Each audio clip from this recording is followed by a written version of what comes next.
Olá, eu sou a Paula Faria, CEO da Necta e idealizadora do Connected Smart Cities e Mobility. Nesse Conecta Talks, eu vou conversar com o Roberto Freitas, que é ex-presidente do Parque Tecnológico de Sorocaba e vice-presidente do Conselho Municipal de Ciência, Tecnologia e Inovação da cidade. O Roberto esteve no comando do Parque Tecnológico de Sorocaba até o mês passado, onde dirigia as iniciativas do parque nos últimos 4 anos, e ele será um dos palestrantes da edição 2020 do Connected Smart Cities e Mobility Digital Experience. E será sobre o contexto da sua palestra no evento, com abordagem focada no tema inovação em clusters produtivos, que vamos falar e considerando o case de como Sorocaba aceitou o desafio de criar um plano local de fomento à inovação e ao empreendedorismo. Destacando o quanto iniciativas como essa podem contribuir para minimizar, por exemplo, os impactos da Covid-19 e fomentar também o desenvolvimento tecnológico de startups com soluções para cidades. Bem-vindo, Roberto, tudo bem? Obrigada por aceitar o convite. Tudo bem, Paula? Um prazer enorme, né? A gente que conhece o Smart City, Connect Smart City, sempre um prazer e naquela expectativa de participar, de conhecer quais são os temas que estão por vir, e uma honra muito grande poder fazer parte esse ano dessa iniciativa. É uma honra para a gente aí contar com a participação de vocês no evento. Roberto, o Parque Tecnológico Sorocaba existe desde 2012, né? E nos últimos 4 anos, sobre a sua gestão, houve um aumento do número de startups que compõem esse ecossistema de inovação, passando de 10 para 100 startups participantes, que é muita coisa, né? Nesse sentido, eu queria que você compartilhasse conosco como que ações empreendedoras como essa têm ação fundamental no desenvolvimento de Sorocaba e de outros municípios, quando a gente fala especificamente de cidades inteligentes. Paula, eu gosto de tratar desse assunto sobre 2 óticas, né? Primeiro, a importância do empreendedorismo e o empreendedorismo inovador nos municípios. Eu acho que o município que não trabalhar esse tipo de empreendedorismo do futuro, o empreendedorismo tradicional, ele tem a sua importância, é o grande colchão social da economia. A gente está no meio de uma crise sem precedentes, e mais do que nunca, os pequenos empreendedores eles terão um papel fundamental nesse processo de retomada da nossa economia. E quando a gente fala do empreendedorismo inovador, é esse empreendedorismo que olha para frente, que olha para o futuro, que vê a inovação como um fator muito importante de competitividade. Quem não inovar, e a história está aí para dizer isso, quem não inovar vai ficar para trás, não vai ter possibilidade de sobrevivência. Se a gente olhar um pouquinho, né, os 10 anos que se passaram, o grande CEO da Cisco, ele trouxe uma frase muito importante, né, e bem impactante, que fala que nos próximos 10 anos, 40% das empresas não existirão mais. Né? E quando a gente fala isso, a gente fala, não, é um grande exagero. Mas se a gente olhar para trás, nos últimos 10 anos, o que aconteceu no cenário econômico e a mudança drástica da nossa vida, a gente pode perceber que é uma grande realidade. Eu falo mais, 10 anos ainda é muito, né? Porque o processo de aceleração dos negócios, ele está cada vez mais presente. E o Parque Tecnológico é uma instituição pública, ligada à Prefeitura de Sorocaba. Sorocaba fez um grande trabalho voltado aos pequenos empreendedores. Eu tive a honra de coordenar todo esse programa de empreendedorismo na cidade há 10 anos atrás. Nós criamos muitas estruturas para apoiar o empreendedorismo. Nós ganhamos 4 prêmios Prefeito Empreendedor, 2 prêmios consecutivos, o melhor projeto do estado de São Paulo, premiação em Brasília, tudo em razão do trabalho que a gente fez em favor dos pequenos empreendedores. E Sorocaba, entendendo que ele precisava dar um passinho a mais nesse processo, criou o Parque Tecnológico, que é uma estrutura que conecta a empresa, conecta as entidades representativas, as universidades, né, as academias, o conhecimento, e todo esse ecossistema importante empreendedor. E o poder público sendo o grande motor, né, desse processo de união, principalmente do setor que pensa com o setor que produz. As universidades com as indústrias, elas precisam se conectar cada vez mais. E mais do que isso, trazendo para a população a possibilidade da população criar negócios inovadores. E quando nós fomos convidados para participar do processo do parque, o Brasil vinha saindo de um processo de recessão, e o parque ele estava sendo visto aqui na cidade como um grande elefante branco, ou seja, um ambiente que não tinha dado certo ainda. Porque quando ele foi inaugurado, tinha muita expectativa de atração de empresas de base tecnológica, de criação de startups, e no processo de crise, naquele momento, a primeira coisa que as empresas fazem, de forma errada, é cortar toda a verba, né, no processo de criação, no processo de inovação. E o parque caiu, né, num processo muito perigoso de sobrevivência aqui na cidade. Eu ocupava o cargo de secretário de Desenvolvimento Econômico e fui convidado para esse desafio para dar essa guinada no Parque Tecnológico, para poder colocar o Parque Tecnológico numa rota que é importante, né, já que o Brasil estava entrando num processo produtivo também muito importante, a retomada da economia, e o que nós fizemos foi atrair os olhares dos empreendedores para as ações do parque. Criamos diversas ações e uma das coisas importantes que eu queria pontuar aqui para você foi um plano de inovação que nós fizemos. Nós conversamos com a cidade como um todo, conversamos com o ecossistema, né? Eu fui em mais de 20 universidades aqui da nossa cidade. A nossa cidade tem 23 universidades. Eu consegui em 20 conversar com coordenadores, com reitores, conversar com professores, para entender o que eles achavam do Parque Tecnológico, quais eram as ações importantes que nós tínhamos que desenvolver no parque para que a cidade continuasse sendo uma cidade desenvolvida, uma cidade inovadora. Eu fui até o ecossistema, conversei com todos os empreendedores ligados à base tecnológica, mais de 30 empreendedores, com um caderninho na mão, fazendo anotação, né, sempre perguntando o que ele espera da ferramenta, se ele fosse o gestor, quais ações que ele colocaria dentro desse processo. Recolhemos essa informação e criamos uma audiência pública com a população. Tivemos num dia especial, né, foi um meio período, quase um período inteiro, mais de 200 pessoas participando dessa discussão do Parque Tecnológico. Recolhemos tudo isso e levamos para dentro da nossa oficina, criamos um grande Ideia Lab com todas essas informações, e não saiu só um planejamento do Parque Tecnológico. Quando a gente olhou aquele tamanho de informação, a gente percebeu que a gente tinha um grande plano de inovação para a cidade de Sorocaba, que é composto por 10 eixos de atuação. E aí, uma coisa importante, Paula, que eu quero considerar, e também uma grande dica para o gestor público, que naquele momento o plano de planejamento, todo o processo do Parque Tecnológico já não era mais meu. Então não tinha como as pessoas falarem, o Parque Tecnológico não dá certo porque os gestores de lá não fazem nada, porque eles não têm uma ideia que possa colocar o parque na rota do desenvolvimento.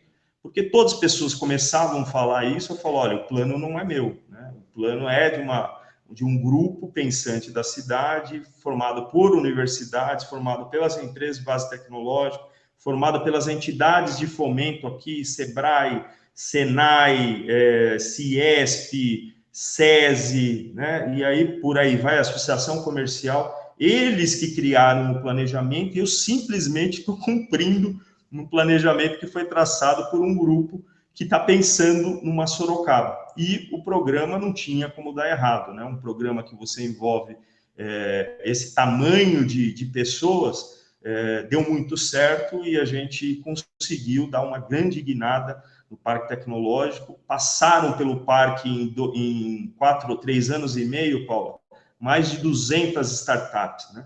Foi assim, um maluco. Então, todo o processo agora de aceleração que abre no Parque Tecnológico, a gente tem mais de 150 inscrições, e a gente tem que reduzir, porque o time de ação, ele trata de um grupo não muito grande, até fazer uma atividade. Então, virou realmente uma referência nesse processo de inovação, no processo de aceleração de empresas. É incrível que você, na verdade, você falou coisas que a gente sempre fala, e é importante aqui frisar essa questão que você trouxe, que é todo o trabalho que é desenvolvido em uma cidade precisa necessariamente passar pela escuta do cidadão, da comunidade e das organizações que estão relacionadas ao tema, né? E aí é muito bacana você dizer e mostrar aqui o resultado de um trabalho estruturado com essas bases. Você escutou as pessoas, você reuniu as organizações que estavam relacionadas ao desenvolvimento de inovação, as universidades, as entidades e classes relacionadas à indústria, ao comércio, e o resultado foi esse. Você saiu, como você disse, de um elefante branco que tinha sido inaugurado com muita expectativa e no final não conseguiu dar o retorno esperado, e a partir desse trabalho em que as pessoas se envolvem, elas opinam, elas descrevem, elas trabalham contigo para fazer, aquilo passa a ser realmente um projeto do Roberto, da secretaria ou da prefeitura, e passa a ser, de fato, uma política pública de desenvolvimento de inovação, de empreendedorismo na cidade. Isso é muito bacana de você ter dito, porque é esse tipo de contribuição que a gente quer dar com as nossas entrevistas, né? A gente poder compartilhar esse tipo de conteúdo para que outras cidades se inspirem também em seus clusters com base nesse tipo de projeto, né? Em colaborativo. E como é que esse estímulo, Roberto, ao empreendedorismo atua como uma alternativa para a promoção e desenvolvimento dos municípios, né? Como é que você conseguiu perceber isso nesse trabalho do parque? Olha, Paula, primeiro, né, a gente precisa de convencimento. Quando a gente fala de planejamento, eu gosto muito de trabalhar com planejamento estratégico. Aliás, nos últimos 10 anos, eu tenho me capacitado muito na questão de planejamento, na questão de liderança, na questão de gestão de pessoas, porque eu acho que é o processo que você precisa entender muito bem para poder desenvolver qualquer tipo de projeto. Dentro disso, se a liderança maior não entender a importância de uma ferramenta, né, de inovação, de tecnologia, de apoio ao empreendedorismo, olha, dificilmente você vai conseguir fazer que o projeto vá para frente. E no meu caso, o grande comprador dessa ideia é o gestor da cidade, né, o prefeito. Aqui a nossa cidade é uma prefeita. A gente tinha que mostrar e ter o apoio total, porque no caminho você encontra barreiras, percalços, que evidentemente você precisa resolver e não é você que vai resolver. Então, o primeiro processo é o convencimento do poder público que a ferramenta do empreendedorismo, da inovação, da tecnologia, de ter uma cidade inteligente, ela é importante. Por quê? Porque a cidade, geralmente, ela pensa em 3 áreas que são fundamentais, que eu acho que qualquer município, todo município precisa dar uma atenção especial: saúde, educação e segurança. Para que isso aconteça de forma satisfatória, você precisa ter uma coisa que eu chamo de gasolina, para o carro andar, né, para o foguete poder seguir o seu percurso, ele precisa de uma coisa chamada gasolina, né? Ele precisa de combustível. E o combustível para você fazer uma boa gestão na área de educação, saúde e segurança claro, competência e recurso financeiro. Não tem como você fazer um bom trabalho, principalmente na área de saúde, que vai muito dinheiro. Qualquer gestor público, você conversa com prefeitos constantemente, né? Eu sou um grande fã de um prefeito que você sempre leva, né? Que é o Jonas Donizete de Campinas, um cara que tem uma cabeça diferenciada. Qualquer gestor sabe, principalmente na área de saúde, que você precisa de recurso. Agora, o recurso surge da onde? De impostos. E o grande convencimento que a gente, como gestor público, tem que ter é falar assim: não adianta a gente só ficar olhando para a saúde, para a educação e para a segurança e esquecer quem dá dinheiro para a cidade, quem é que arrecada o dinheiro para a cidade, que é o desenvolvimento econômico. E se eu não trabalhar essa fonte de recurso, a cidade não vai ter condição de se tornar uma cidade desenvolvida. Então, sempre o nosso discurso para o gestor municipal é: invista em desenvolvimento econômico, invista em inovação, invista em tecnologia. O dinheiro que você põe aqui, ele se multiplica, né? Eu vou dar um exemplo do que passaram já pelo Parque Tecnológico. Mais de 60 startups nesses últimos 4 anos estão no mercado aqui atuando, Paulo. E o último levantamento que a gente fez, olha essa conta que interessante. Das startups que estão no mercado em Sorocaba, isso foi um levantamento de 2019, geram 300 empregos.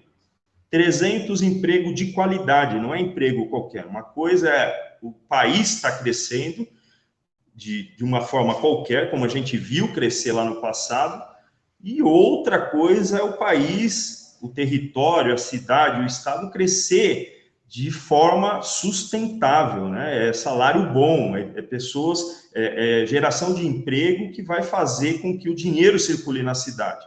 Então, nós estamos falando de 300 empregos de altíssima qualidade, que esses empregos geram a economia da cidade.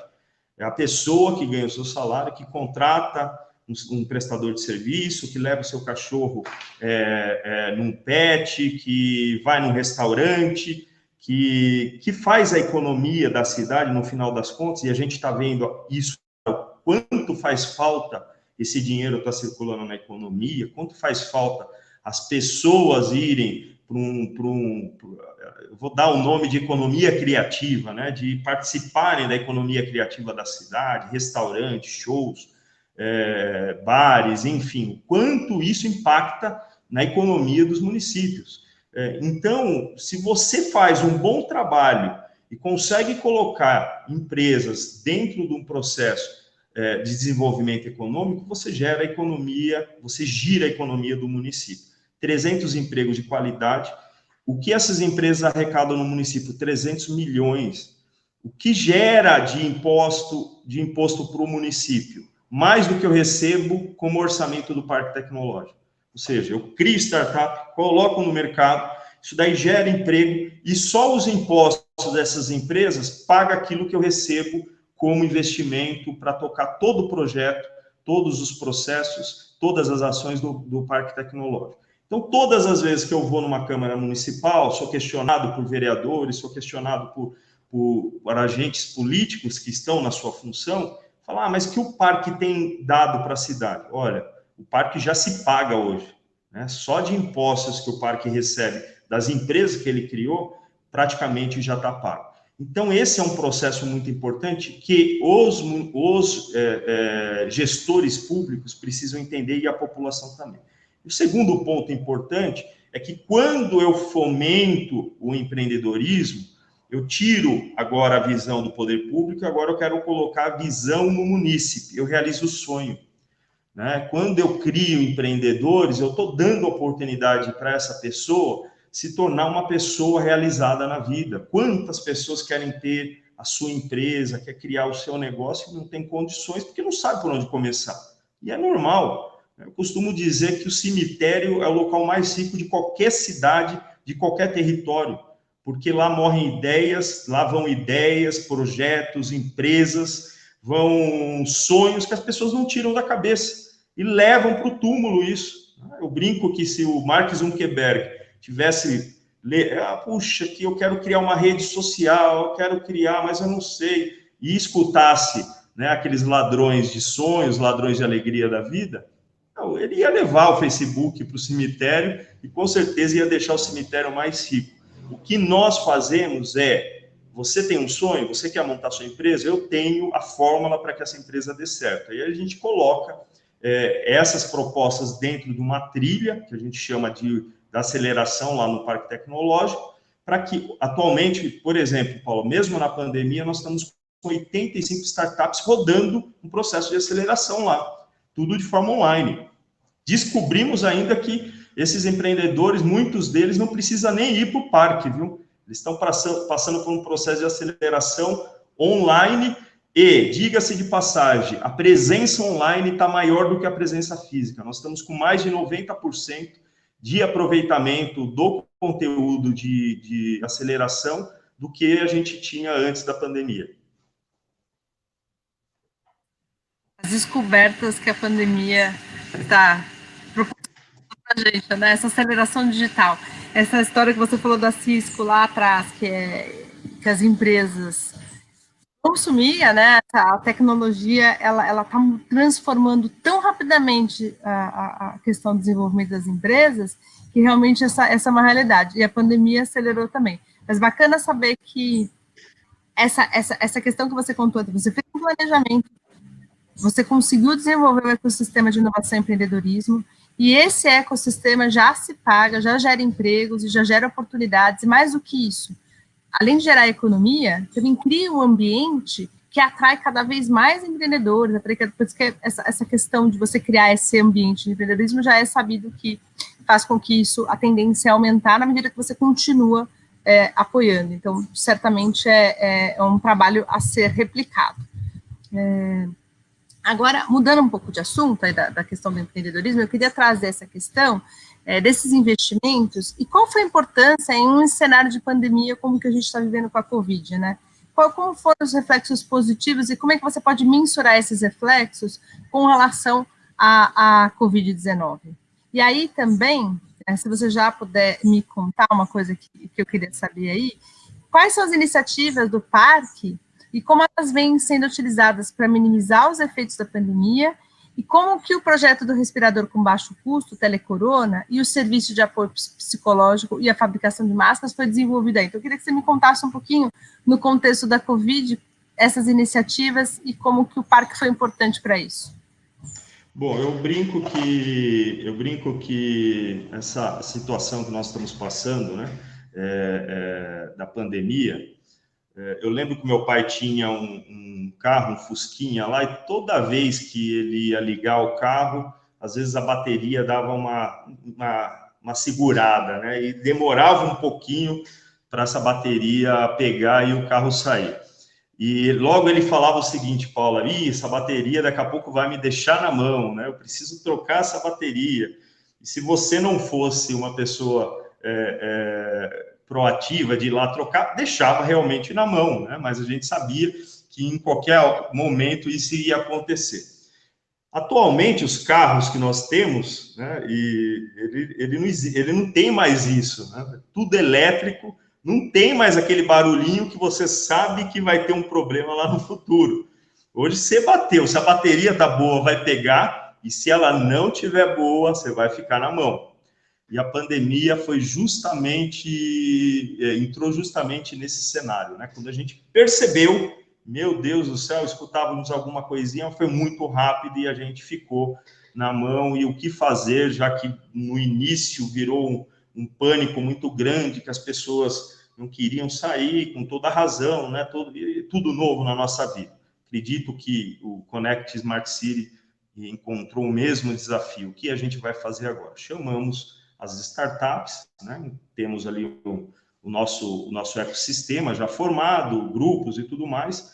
Explicamos que o parque não estaria aberto nesse período, que as ações, nós tínhamos muitas atividades. Só em 2019, Paula, 20 mil pessoas passaram no parque, olha que loucura.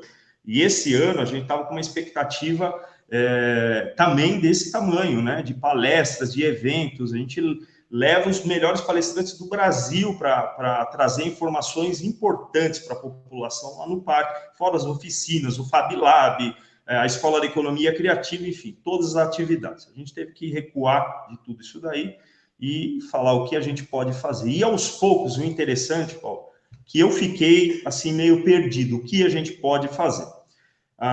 Mas os empreendedores não. Quando você trabalha com um grupo aí, com um time de pessoas que são fora da caixa, eles começaram a provocar a gente. Bertô, viu, a gente está pensando aqui, cara, está assistindo, viu, a gente pode ir lá no parque usar o Fab Lab para tentar desenvolver um respirador, a gente está vendo a dificuldade. Claro, cara, o que vocês precisam? A gente precisa desse material e o parque custeou parte desse material e eles se reuniram. Um dia eu apareci lá, eles estavam com uma TV ligada, conversando com o pessoal da Inglaterra, conversando com o pessoal de outros países, trocando informações, para o Fab Lab nada mais é do que uma troca de conhecimento mundial, e eles construíram um respirador de baixíssimo custo, se não me engano, produzido em série, isso daí custa menos de R$ 1.500, né? E esse é um processo ainda... Agora, o grande problema é que nós estamos no Brasil, né?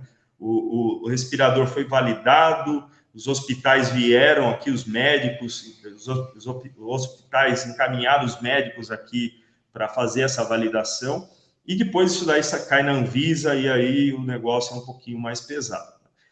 Mas está num processo de validação, mas essa foi uma ação muito proativa desses empreendedores, de um grupo desses empreendedores. Um outro grupo já pegou as impressoras 3D, já começaram a criar escudos, aquelas máscaras face shields, eu acho, né? Aqueles escudos faciais.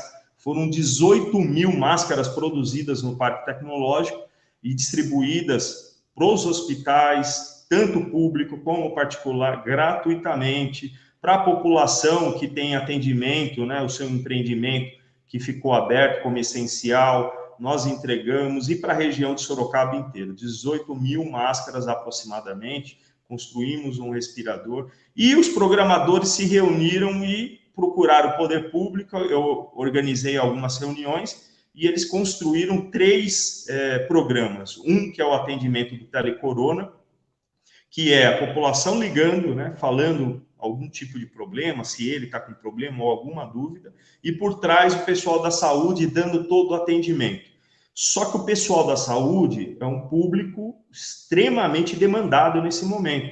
Então, a gente precisava criar um grande quartel-general de pessoas para atender a população naquele momento que não sabia o que era coronavírus, né?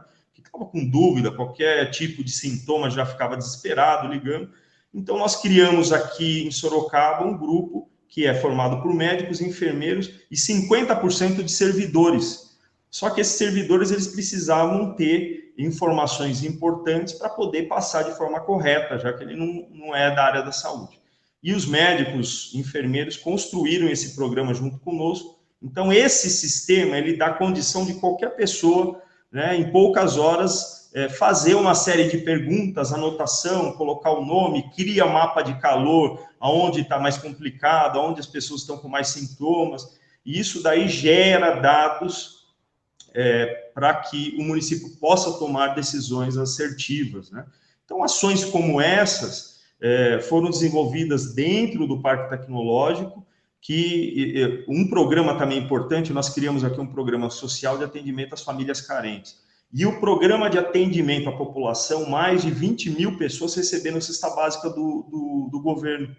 E o programa de cadastramento, quem fez? Foi esse grupo de empreendedores, criou um sistema para que a família, a pessoa não retire mais do que uma cesta básica, né, naquele período, ou seja, a gente possa distribuir melhor a cesta básica, e virou um programa de acesso à população. Mais de 50 mil pessoas se cadastraram, a gente pôde fazer um filtro por meio desse sistema e chegar a entregar na casa do cidadão uma cesta. Tudo isso com tecnologia desenvolvida por esse grupo, pessoal que ficou passando a noite por dia ali desenvolvendo, querendo contribuir, e principalmente com a população e de forma gratuita. E bacana perceber também que nesse momento teve essa proatividade do grupo de usar essa estrutura, essa inovação para ajudar aí a combater as questões aí dessa pandemia, os efeitos dessa pandemia. Bom, Roberto, aqui para a gente finalizar a nossa conversa, considerando a sua participação na 6ª edição do evento mais importante de cidades e mobilidade do país, como você avalia que iniciativas como a do Connected Smart Cities e Mobility podem contribuir com o desenvolvimento das cidades brasileiras? E também eu queria ouvir de você, para você, Roberto, qual que é a cidade dos sonhos? Se você pudesse dizer, essa é a minha cidade dos sonhos, é assim que eu quero que seja Sorocaba, o que você pode nos contar sobre a cidade dos sonhos? Bom, primeiro, agradecer a participação, parabenizar todos vocês, principalmente você, Paula, que não levou essa ideia, né, não ficou com essa ideia presa, teve a coragem de colocar essa ideia e contribuir com todos nós. Eu acho que um evento como esse, ele abre a possibilidade de você criar situações, principalmente, eu falo como poder público, né, de transformação de cidade. O tema Smart City ainda é muito novo, talvez isso seja muito discutido lá fora, mas no Brasil ainda é um tema que as pessoas não sabem ainda, né? As pessoas acham que Smart City é tecnologia na cidade. Não é só isso, né? A Smart City é muito mais do que isso, é sustentabilidade, é colocar as pessoas no centro da cidade, é que uma cidade, não a pessoa servir o município, mas o município servir melhor a cidade, como o município consegue entender melhor os anseios da população de forma mais assertiva. o momento que nós estamos passando vai exigir, e já está exigindo do gestor público, uma coisa muito importante, que é a otimização dos processos. Como que eu posso fazer mais de forma mais econômica, mais barata, e entrego com uma melhor qualidade? Só é possível isso com inovação, né? E um evento como esse, ele traz para nós, gestores públicos, ideias assim, que a gente não teria no nosso dia a dia dos afazeres. Você é CEO de uma empresa. Se você ficar lá atrás do computador só resolvendo os problemas da empresa, com certeza sua empresa para, se não tiver um time de inovação, ela para de crescer, né? E nós, gestores públicos, nós temos essa obrigação, às vezes, de se conectar de tudo que está acontecendo no meio público, né? Para poder, às vezes, passar 2, 3 dias numa imersão escutando o que está acontecendo nos Estados Unidos, acontecendo no primeiro mundo, na Europa, nos países, mais ainda, escutando cases de sucesso, né? Quando eu vou num Smart City, eu vou lá para escutar, cara, isso é possível? É possível porque o cara fez, é possível porque a cidade está fazendo. E há a possibilidade de a gente ir lá, a gente não precisa criar muita coisa não, Paulo. Se a gente ficar olhando o que está sendo feito de bom e saber ser um bom copiador, na vida eu falo assim, o cara para ter sucesso, ele precisa ser um bom copiador. Tem muita coisa boa, se ele copiar, dá certo, né? E um evento como esse, ele dá oportunidade para nós gestores olhar e falar assim, é possível, cara, é possível fazer. Olha que a cidade está inovando, olha que a cidade está fazendo. E dentro do evento de vocês, tem aquele ranqueamento das cidades mais inovadoras. Isso estimula, né, o gestor, estimula a máquina pública a se tornar uma máquina pública cada vez melhor. Então, a importância de vocês é imensurável. Eu tenho sempre o prazer de me desconectar durante 2 dias para poder participar desse evento importante e escutar as principais referências. E esse ano, sensacional, a gente vai poder fazer isso no conforto da nossa casa, escutando os melhores palestrantes do mundo, né, falando diretamente conosco. Então, para mim, é sempre um prazer poder estar aprendendo com vocês e poder vendo de que forma esse conhecimento pode ser aplicado aqui na minha realidade, aqui na minha Sorocaba. Fico feliz de ouvir isso, porque no final é essa nossa missão, nossa visão, nosso propósito. Trazer soluções, fazer com que essas conexões aconteçam com um propósito e que vocês consigam aí, a partir dessa troca, ter esse processo realmente de melhoria e, enfim, e de troca de conhecimento e projetos. Quero agradecer mais uma vez aí a sua participação. A gente vai se ver logo no evento digital dessa vez. E espero ter uma oportunidade logo da gente estar juntos aí no ano que vem, no evento presencial também. Obrigada, Roberto. Bom dia para você. Obrigado, Paula. Quando tiver oportunidade, tiver passado toda essa situação que nós estamos vivenciando, venha conhecer aqui a nossa cidade, vai ser um prazer. E convido a todos também para conhecer a nossa Sorocaba, uma cidade linda, bonita, uma cidade desenvolvida. Com certeza. Tchau. Tchau. Um abraço.